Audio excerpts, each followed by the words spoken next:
नमस्कार, राधिकाच किचनमध्ये सगळ्यांचे खूप खूप स्वागत. तर आजच्या रेसिपीमध्ये मी मस्त कुरकुरीत मसाला चना डाळ बनवणार आहे. तर चला मग रेसिपीला लगेच सुरुवात करते. तर त्यासाठी मी इथे अर्धा कप चना डाळ घेतली आहे. तुम्ही तुमच्या गरजेनुसार तुम्हाला जेवढी बनवायची तेवढी घेऊ शकता. आता ही डाळ आपल्याला पाण्याने स्वच्छ धुवून घ्यायची आहे.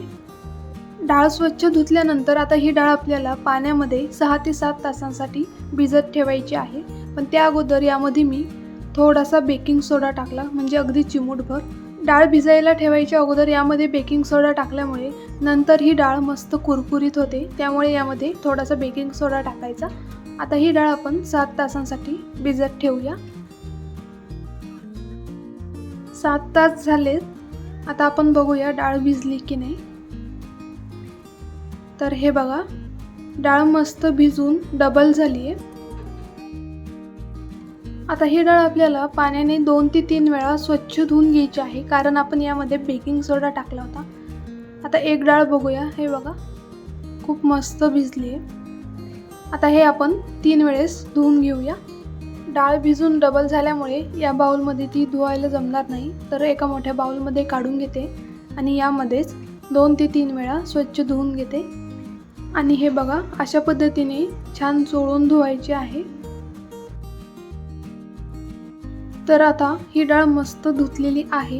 हे बघा, आता ही डाळ आपल्याला फॅन खाली 10 ते 15 मिनिटासाठी सुकवायची आहे.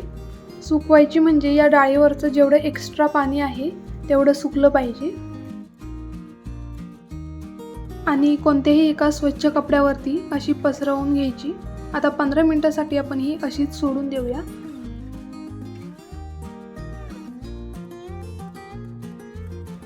तर आता 15 मिनिटे झालेली आहे आणि या डाळीवरचं बऱ्यापैकी पाणी सुकलेलं आहे. तरी पुन्हा एकदा मी याच कपड्याने वरतून असं चोळून घेते, म्हणजे थोडंफार जरी राहिलेलं असेल ते असं निघून जाईल. आता ही डाळ आपल्याला तेलामध्ये फ्राय करून घ्यायची आहे, पण त्या अगोदर आपण एक मसाला तयार करूया. त्यासाठी मी येथे अर्धा चमचा लाल तिखट घेतलं, त्यानंतर थोडीशी हळद घेतली आणि अर्धा चमचा जिरे पावडर घेतले.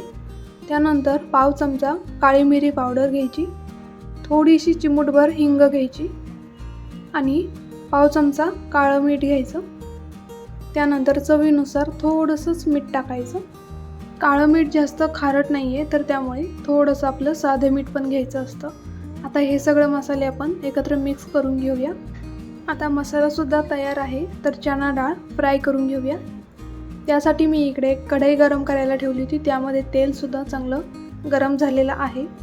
आणि चना डाळ फ्राय करण्यासाठी मी या गाळणीचा वापर करणार आहे. यामध्ये आपण चना डाळ तळली तर ती इकडे तिकडे पांगत नाही. आता यामध्ये थोडी थोडी डाळ टाकून आपण ती फ्राय करून घेऊया. आणि ही डाळ आपल्याला गॅसच्या मीडियम टू हाय फ्लेमवरतीच तळून घ्यायची आहे. हे बघा, गाळणीमध्ये ही डाळ टाकल्यानंतर एका चमच्याने ती अशी मिक्स करत राहायची, म्हणजे ती सगळी डाळ एकसारखी तळल्या जाईल. आणि डाळ तळायला आपल्याला साधारण 3 ते 4 मिनटं लागतात. आणि डाळ छान तळली की नाही किंवा कुरकुरीत झाली की नाही हे बघण्यासाठी तुम्ही एक डाळ हातावरती असे बारीक करून बघू शकता. आणि हे बघा, आता तुम्हाला आवाजावरूनच कळेल की डाळ किती कुरकुरीत झाली आहे. हे बघा, डाळीच्या आवाजावरूनच कळते की किती कुरकुरीत झाली आहे. आणि तुमच्याकडे जर तशी गाळणी नसली तरी काही हरकत नाही, तुम्ही अशी तेलामध्ये जरी डायरेक्ट डाळ सोडली तरीही चालतं. मी तुम्हाला अशा प्रकारे सुद्धा डाळ फ्राय करून दाखवते. डाळ तेलामध्ये सोडल्यानंतर ती एकसारखी अशीच मिक्स करत राहायची, म्हणजे हलवत राहायची. त्यामुळे काय होईल की डाळ सगळीकडनं एकसारखी तळल्या जाईल आणि मस्त कुरकुरीत होईल.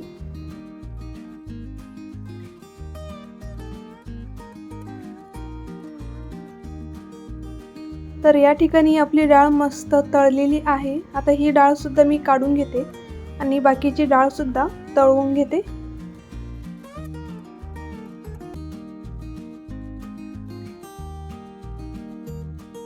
आता आपली पूर्ण डाळ फ्राय करून झालेली आहे. आता यामध्ये आपण तयार केलेले जे मसाले आहे ते यामध्ये मिक्स करून घेऊया. आणि डाळ गरम असतानाच यामध्ये मसाले मिक्स करायचे, म्हणजे ते मसाले सर्व डाळींना छान चिकटतील. आणि आपण हा जो मसाला तयार केला आहे याची चव सेम बाहेर जी डाळ मिळते त्या डाळीसारखीच याची चव लागते. आणि ज्या पद्धतीने मी तुम्हाला ही डाळ बनवून दाखवलेली आहे तर ही डाळ बिलकुल अवघड नाही आहे, कोणीही बनवू शकतं. खूप सोप्या पद्धतीने मी तुम्हाला ही बनवून दाखवलं आहे आणि हे सगळं साहित्य सगळ्यांच्या घरी अवेलेबल असतं.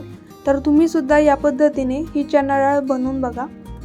आणि जर तुम्ही घरामध्ये कोणाला पण ही डाळ खाऊन बघायला दिली तर कोणालाच वाटणार नाही की ही डाळ घरी बनवलेली आहे, अशी याची चव लागते.